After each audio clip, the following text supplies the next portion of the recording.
When we talk about those countries who have that higher fee there, such as Mexico, China, and Brazil, how is this going to impact international tourism and business travel to the United States?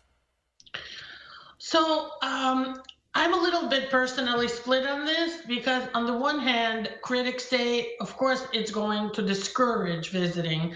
But honestly, I think that $250 in today's world of costs, like eggs where I live in New Jersey cost like $6 now, and it's not that different in other parts of the world.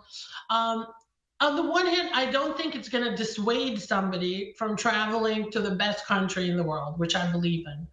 On the other hand, I think people who are poor, that will discourage them for sure, because when you're coming from Africa or Brazil or Mexico and you have a certain budget and you're bringing presents, hopefully, for your family here, $250 will make a difference. But remember, this is not just for tourists. This is for all non-immigrant visas. This is for students who are coming in. Of course, students usually don't have that much money because they're still learning on their career path. This will be for H-1B work visa applicants, and you have to pay per family member. So they will probably be paying like 3 or 4 times $250 if you're bringing in a spouse and derivative children.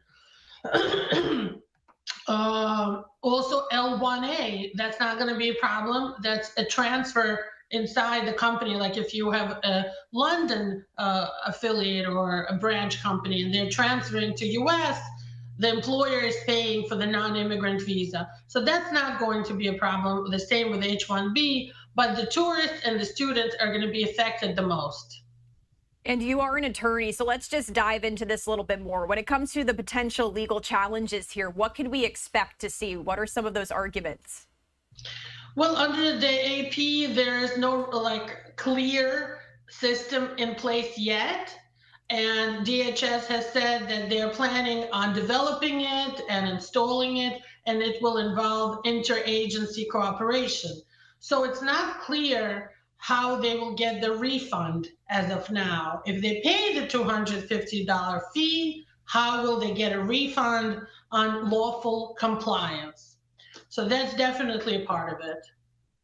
And when we talk about specific exemptions or special considerations with this integrity fee policy, is there any exemptions for one person over the other? I mean, you mentioned students there as well. There's no exemptions, but if you're from a visa waiver country or you're inside the US, you don't have to pay. So if you are from Europe and you have the European Union passport, I think at this point Israel has a visa waiver and some other countries. You don't have to pay because you just apply. It's really a different type of a visa. It's not a visa, it's a visa waiver that you apply for. Europe is exempted, and also if you're inside US, changing your status, you don't have to pay. What advice can you share with travelers as we do continue to follow this story? Is there anything that you think people should know when they want to come to the United States? Well, like anytime you apply for a US visa, you should prepare ahead of time. You should have the clear understanding of what the fees are. For example, when we sign retainers with clients, we spell out not just our legal fees, but what the current filing fees are. They should be in your list of fees. You should budget for this. One of my last questions for you here, what role do you see immigration attorneys playing in all of this when it comes to trying to help people understand what this all means?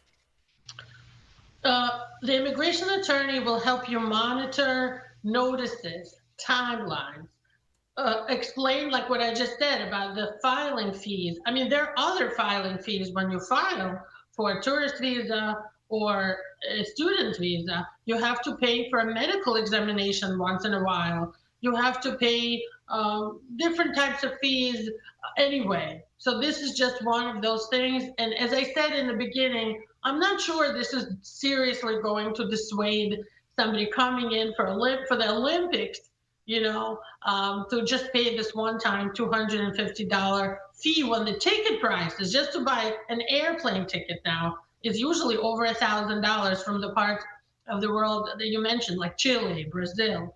So, I mean, it's an expensive world, and this is just going to add an expense. All right. Marina Shepelsky, thank you so much for joining us bright and early here on Live Now from Fox. We appreciate your insight this morning. Let's step away for another break here on Live Now from Fox. Much more news to get to. You won't want to miss it.